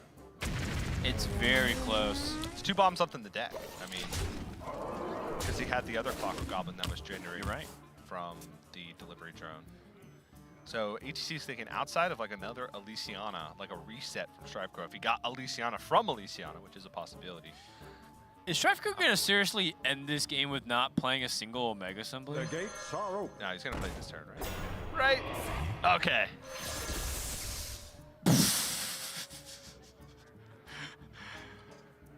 Hey, wait, no, this is brilliant.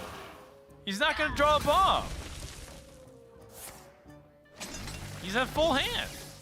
All right. He's turning the bombs into fatigue. The fatigue race advantage. All right. Well, he's still... oh, he still takes his voodoo. 63 life behind. It's a lot. But he's ahead in the fatigue. Okay. Yeah, just Dynamatic. Why not? You end up you kill. Why, the why not is if you miss the voodoo doll. Yeah. 5 times. Which is actually which wouldn't even be that bad because then you trade in Dynamatic. And you still push 4. You have the one extra. Burn Okay, the bomb. burn the bomb. All right. That's like the one cool play. Nicely done, Strifecro. That was pretty cool. I'm not gonna lie, that was pretty sweet. You were saying he was saving it for next game. He was saving it to win the game. What? How does he keep whiffing on all these Boom Reavers? Come on! So he has to double trade into the Mountain Giant. And then he dies. All right. Yeah. Well, ETC gonna wrap this one up. Strifecro hung in there for dear life, and boy, was it a close one. Oh man, I mean, as weird as it sounds, like okay, let's see, that was a 40-minute game. Yeah, not quite close to our hour and 15-minute Warrior that we had last week. It was kind of just a very long, brutal punish for Strifecro. Yes. Messing up the game too. His punishment was like an hour of community service, and ETC was the judge and the executor of that community service. Yeah. So, long victory lap for ETC. No interview there.